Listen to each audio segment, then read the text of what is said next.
This is her retaliation. If you're new here, make sure to subscribe, like, and comment because what you're about to hear will make your blood freeze. It all started on the coldest winter afternoon in a small lakeside town called Ashridge Falls, Wisconsin. The kind of town where everything looks peaceful, families smiling at church, neighbors waving across white, picket fences but beneath the snow, secrets rot like old bones. My name is Linda Cooper. I'm 61 years old, and I have one daughter, Melissa, my pride, my heart, my only reason to breathe after my husband, Henry, passed away 3 years ago. Melissa had always been the quiet, soft-hearted one. Too forgiving, too gentle, the kind of soul the world eats alive. She met her husband, Chad Halpern, at a 4th of July barbecue 2 summers back. Tall, charming, with that easy grin that makes mothers feel reassured and daughters fall in love. At least that's how it seemed. His family, the Halperns, owned a chain of auto dealerships in town. We weren't rich like them. I was a retired nurse, living off Henry's pension and the little savings we had. But Melissa didn't care. She never chased money. She just wanted love. The wedding was beautiful. The Halperns paid for everything: the grand ballroom, the crystal chandeliers, the 4-tier cake with edible roses. And for a while, I thought maybe she'd found her forever. But forever has a way of breaking apart when pride and cruelty start to show. After the wedding, little things started happening. Melissa would call, her voice trembling. Mom, Chad's parents treat me like a maid. They mock how I dress, how I cook, even how I talk. I told her to stand her ground, to remember she's not less than anyone, but my daughter. She just said, "They're family now, Mom. I'll make it work." I should have known then that silence was the first sign of the storm. Then came that night. The night everything changed. It was early December, the air thick with snow. Ashridge Lake had frozen over like it always did. The Halperns had planned a family outing, a winter picnic by the lake. They invited Melissa and me, saying it'd be fun. I still remember the way the sunlight hit the ice that morning, a glittering sheet of blue, white, beautiful and deadly. Melissa begged me to come. "Please, Mom, maybe if they see you, they'll behave better." So I went for her. When we arrived, the Halperns were already there: Chad, his parents Gerald and Diane, his brother Kyle, and Kyle's wife Brittany. They were laughing, drinking hot cocoa, bundled up in matching ski jackets like they were posing for a magazine cover. I greeted them kindly. Gerald just nodded stiffly. Diane looked me up and down the way a woman looks at a stain she wishes wasn't there. We all sat near the lake, sipping cocoa. Melissa was glowing, trying to fit in. She laughed at their jokes, helped serve snacks, even offered to skate when Kyle suggested it. That's when it started. Kyle, grinning, said, "Hey, Mel, let's see if you can handle the ice. You're from the city, right, but you've never done this before." Melissa smiled nervously. "Not really, but I can try." They gave her a pair of skates, old ones, worn down, the straps barely holding. I noticed that. Diane saw me looking and whispered, "Don't worry, sweetheart, it's all in good fun." But something in her tone felt wrong, cold. Melissa stepped onto the ice, shaky but determined. The others laughed, cheering, pretending it was innocent fun. But then Kyle skated behind her too fast, too close, and shoved her playfully. She stumbled, caught herself, and laughed awkwardly. Then Chad joined in. He glided over, smirking, and tapped her shoulder. She lost balance again. I started to feel uneasy. "Enough, guys," I called. "She's new to this." But they just laughed louder. Kyle said, "Come on, Linda, we're teaching her to be one of us." Then it happened. Brittany picked up a handful of ice, threw it near Melissa's feet, and shouted, "Oops." The shards hit the surface, slippery as glass. Melissa turned just as Kyle skated by again and pushed her, hard. The sound that cracked wasn't just the ice breaking. It was her skull hitting the edge of the frozen lake. "Melissa," I screamed. She collapsed motionless. Her body slid toward a thin patch of ice, the kind that never fully froze. And then, with a sharp, horrifying sound, it gave way. She plunged into the black water. I dropped everything and ran. My boots slipped on the ice, my heart hammering. "Help her," I screamed. "Somebody help her." But the Halperns just stood there. Diane sipped her cocoa and said, "Oh, relax, she's fine. It's not that deep." Gerald chuckled. Kyle said, "Guess city girls can't handle winter." They laughed. They stood there, laughing while my daughter's hands clawed at the ice, her face pale, her breath cutting short. I fell to my knees, pounding at the ice with my bare fists, crying, "Melissa, hold on." Her eyes met mine, terrified, fading, and I swear in that moment, I felt her slipping away from me. Then in the distance I heard sirens. Someone from across the lake must have seen and called 911. The Halperns stepped back, suddenly quiet, pretending to panic. The rescue team arrived, paramedics, police, flashing red and blue lights across the snow. They pulled her out, her lips were blue, her pulse faint, but there. They loaded her into the ambulance. I climbed in beside her, trembling, her frozen hand in mine. Her head was bleeding. She wasn't responding. The paramedic said, "Ma'am, she's critical. We're taking her to St. Mary's now." As the ambulance tore down the icy road, I could still see the Halperns standing there, arms folded, expressions blank. Not one of them moved, not one came to the hospital. I looked down at my daughter, unconscious and pale under the harsh ambulance light. My heart broke into pieces that would never fit again. That's when I reached into my coat pocket, took out my phone, and called my brother. He answered on the first ring. "Linda," I whispered, voice shaking but steady, "do what you have to do." There was silence, then he said, "Understood." And that was the moment everything changed, the moment the Cooper family stopped being victims and started becoming something else. Because if the Halperns thought they could laugh while my daughter drowned, they were about to learn what a mother's retaliation truly looks like. The night after Melissa's accident, Ashridge Falls felt colder than ever. Snowflakes fell in long, lazy spirals, coating the streets and rooftops in silence. But inside St. Mary's Hospital, the world was anything but quiet. I stayed in the small chair beside her bed, my eyes fixed on her frail body under the harsh fluorescent lights. Machines beeped rhythmically, monitors, heart rate trackers, ventilators, the cold electronic pulse of life and danger intertwined. Her hair, damp and frozen from the lake, clung to her pale face. Her lips were tinged purple, her small chest rising and falling with the slow, uneven rhythm of survival. I gripped her hand as if letting go would erase her existence. "Melissa, it's me. I'm right here. Hold on, please." The paramedics had left, exhausted from the chaos of the emergency rescue. The nurse, a young woman named Janelle, checked her vitals again and whispered softly, "She's strong." "Very strong, but this was close. You need to rest too, Mrs. Cooper. You can't help her if you collapse. Rest." I couldn't even imagine it. Sleep had abandoned me, my mind looping over every second that led to this Kyle's shove, Brittany's laughter, the icy water swallowing my daughter, and the Halperns standing there like statues of cruelty. I felt anger flare, bright and sharp, mingling with helplessness. I wanted to scream. I wanted to rip something apart, but I couldn't. All I could do was watch, pray, and plan.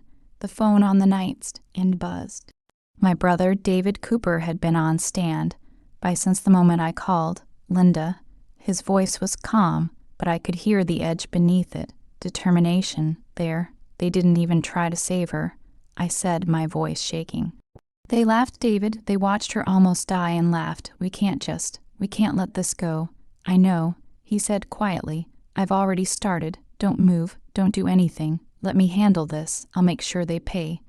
The words were both comforting and terrifying. David had always been methodical, meticulous, a retired firefighter who knew how to assess danger, plan, and execute. But I had never seen him channel his protective fury like this. I stayed with Melissa through the night, whispering prayers and soft reassurances. Every time she twitched or murmured, I held my breath. Every beep of the monitor felt like a hammer striking my chest. By dawn, her condition had stabilized slightly. She opened her eyes, weak and unfocused. "Mom," she whispered, her lips trembled, voice hoarse. I kissed her forehead. "I'm here, baby. I'm right here." They laughed at me. She said, tears forming in the corners of her eyes, I swallowed hard. I know, but they'll regret it. I promise you." David arrived later that morning, bringing a calm force with him. He had already started gathering evidence. His plan was precise, methodical, and unrelenting. "We'll need statements from everyone who saw the lake," he explained. "Photos, videos, even footprints in the snow.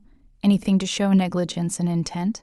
I nodded silently. exhausted but attentive. They need to feel the weight of what they've done. David had contacts in the local police force, including Detective Rachel Simmons, known for her no-nonsense approach and reputation for getting results.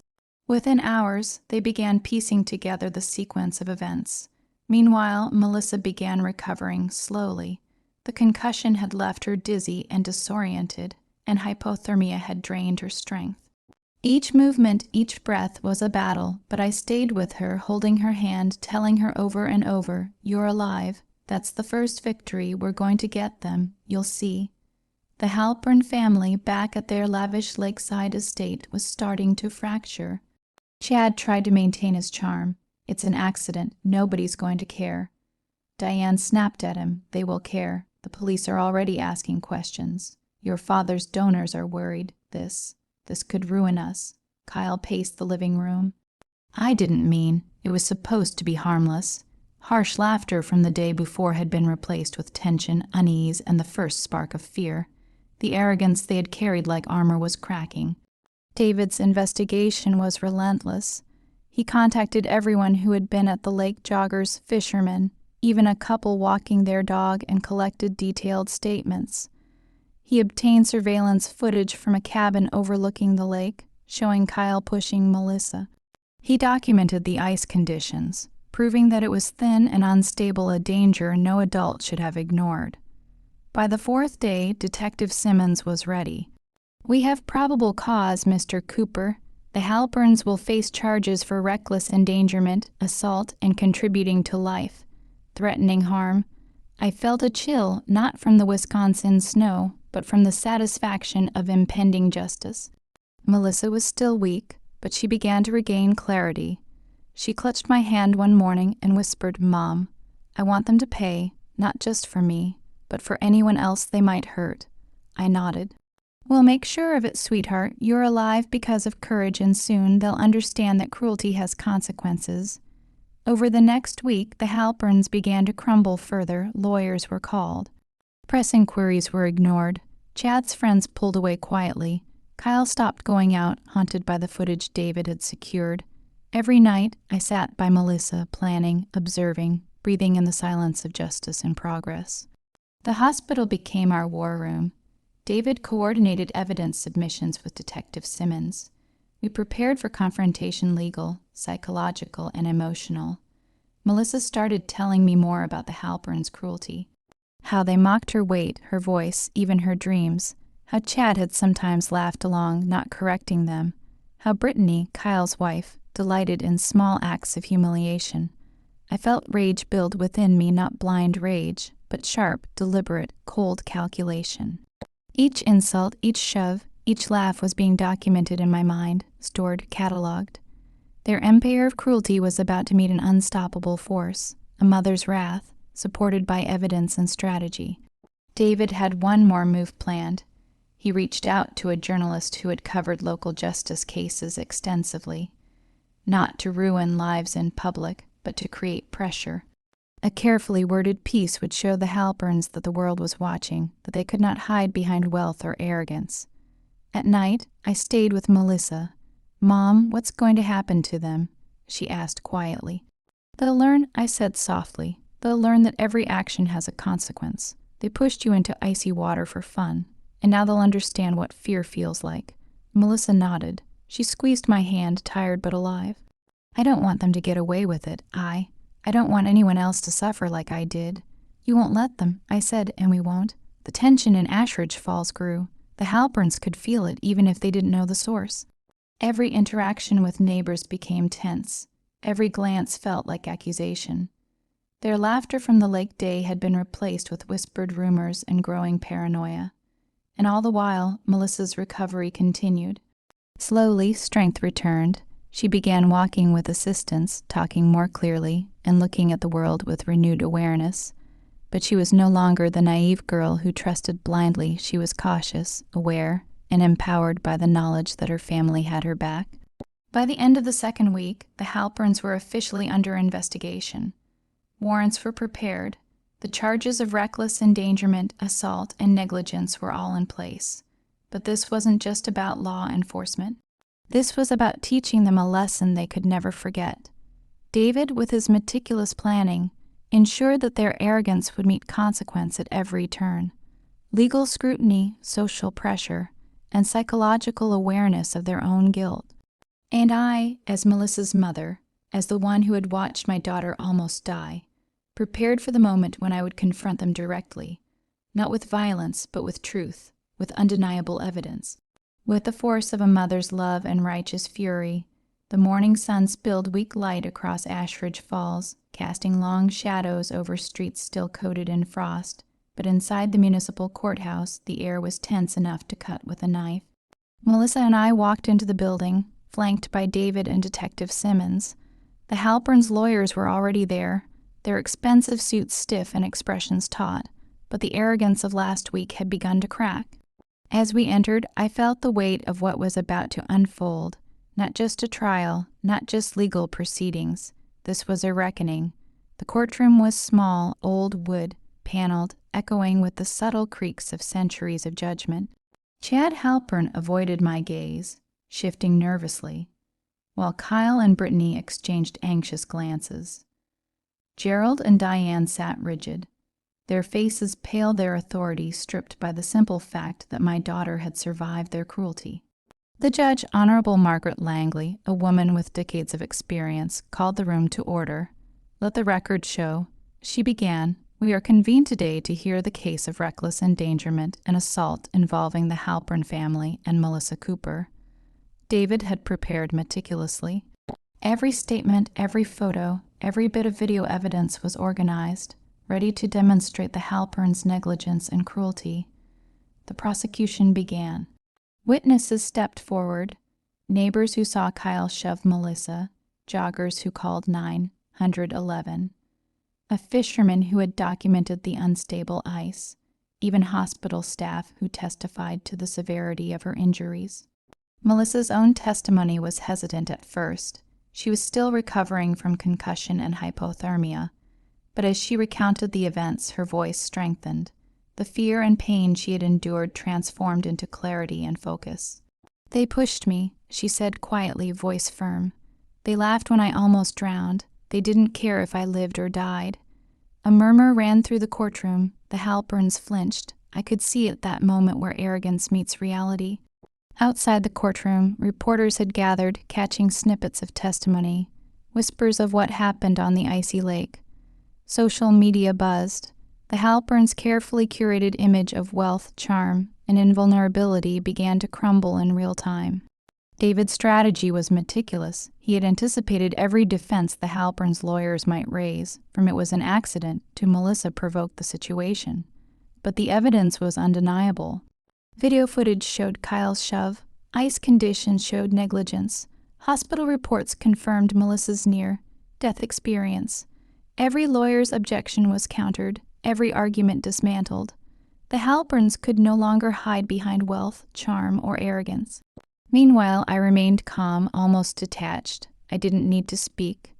My presence, the silent intensity of a mother who had witnessed her daughter nearly die, was enough to unsettle them. Kyle shifted in his seat. He had been cocky once, laughing with his family, pretending nothing mattered. Now he avoided my gaze, hands shaking slightly. Brittany's fingers fidgeted with her necklace. Diane's jaw was tight, Gerald's face white. Even Chad, who had once smiled with false confidence, now looked fragile. Melissa's words cut deeper than any lawyer could. "I trusted you," she said, her eyes on Chad, "and you let them laugh while I nearly died." The first day of the trial ended with Judge Langley scheduling the deliberation for the following week. But David wasn't done.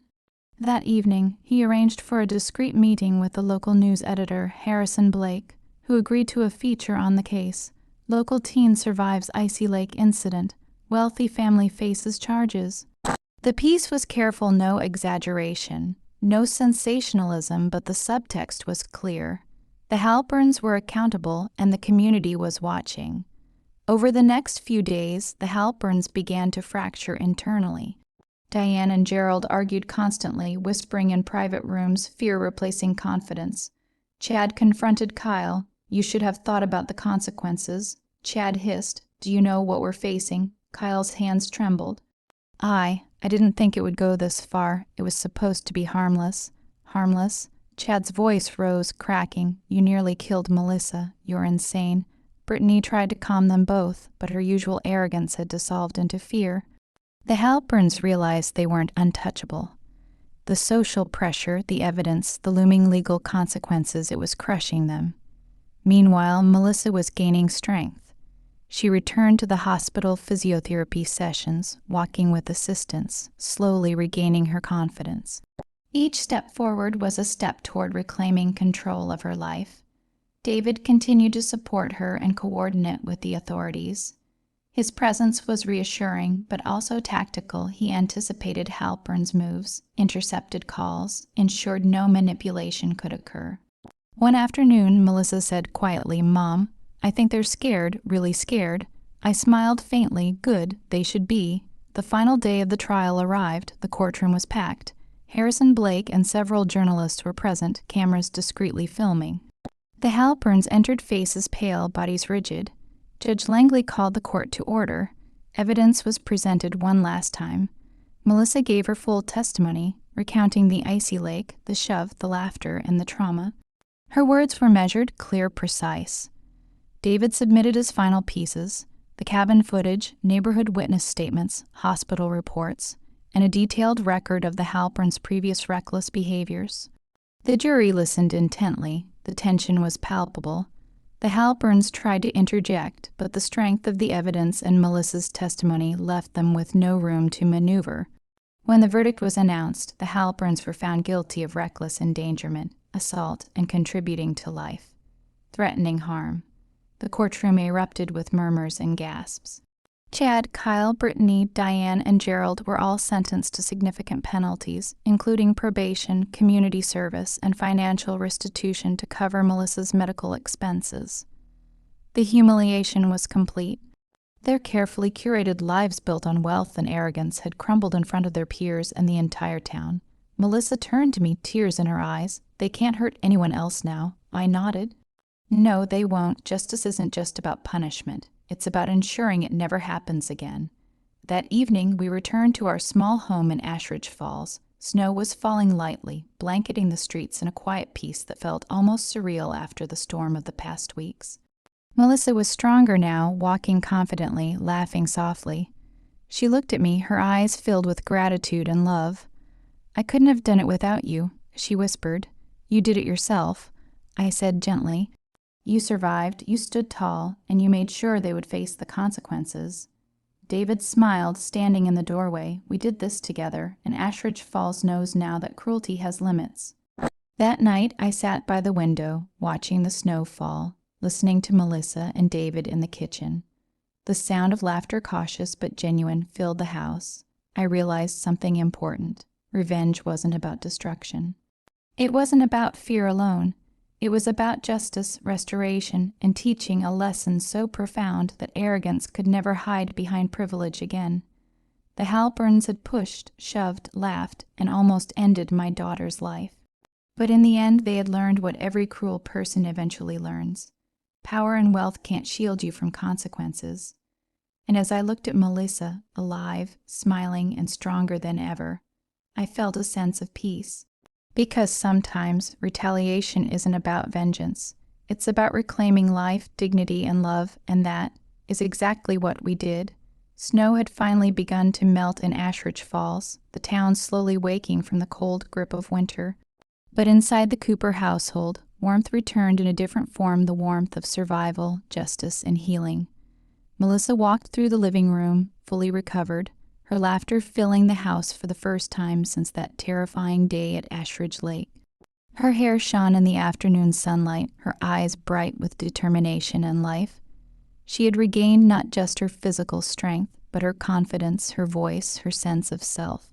I watched her silently, remembering every second of that day, the icy water, the laughter of the Halperns, the fear that had threatened to swallow her whole. But more than fear, I remembered the strength that had emerged, the courage that had refused to break. David sat in the kitchen, reviewing final paperwork and monitoring the Halperns' compliance with the court orders. Even now, weeks later, they were under strict supervision. They had to attend mandatory counseling, complete community service, and make restitution for every expense incurred from their reckless actions. The town had watched the downfall of the arrogant family, and whispers of the court proceedings had spread far and wide. No wealth, no influence could protect cruelty from consequence. Melissa approached me, taking my hand. "Mom, thank you," she said softly, "for everything, for being there, for standing with me, for making sure they couldn't get away with it." I squeezed her hand. "You did it, baby. You survived. You spoke up. You showed strength. I just made sure no one could ignore what happened to you." We sat together, the quiet of the house embracing us. I realized how much we had all grown, Melissa, David, and I.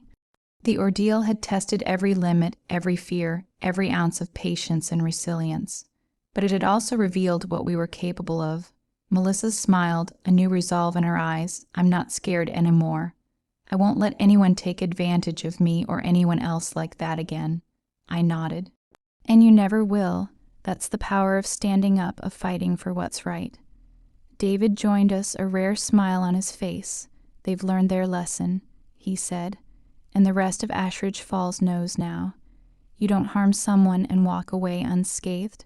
For the first time in weeks, I felt a sense of peace. The fear, the anger, the endless worry, it had been replaced with something stronger, empowerment. Justice had been served, and my daughter was safe. We spent the evening together, sharing stories, laughter, and a quiet sense of triumph. It wasn't about revenge in the cruel sense. It was about justice, love, and protecting the ones who matter most.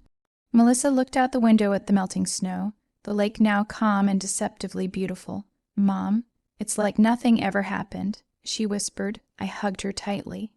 "It's happened, baby, and now it's over. We survived it, and we've grown stronger because of it, and as long as we have each other, we'll be okay." The Halperns' laughter from that icy day was gone. Their arrogance had been stripped, their influence nullified. And in its place, our family had emerged stronger, closer, and wiser. As night fell, I reflected on everything that had transpired. The anger, the fear, the tears, they had all led to this moment of resolution. I knew that life was fragile, that cruelty existed in unexpected forms, but I also knew that courage, love, and determination could overcome even the darkest moments. Melissa curled up beside me on the couch, exhausted but content. "Mom, we did it," she whispered. "Yes, baby," I said, pressing a kiss to her forehead. "We did. And nothing, not even fear or cruelty, can take this away from us." In the quiet of our home, I realized something profound. Retaliation isn't about hurting others. It's about reclaiming life, dignity, and justice. It's about teaching lessons that words alone cannot convey, and about ensuring that those who thrive on cruelty understand the weight of their actions. Melissa was safe, justice had been served, and the bond between us had strengthened in ways we never imagined. And as I watched her sleep peacefully, I knew that the Halperns' actions, the shove, the laughter, the disregard for life, had created something unexpected. A force of resilience and empowerment that would endure forever. Because sometimes survival isn't just about staying alive. It's about rising stronger, smarter, and fiercer than ever before, and that is exactly what we did.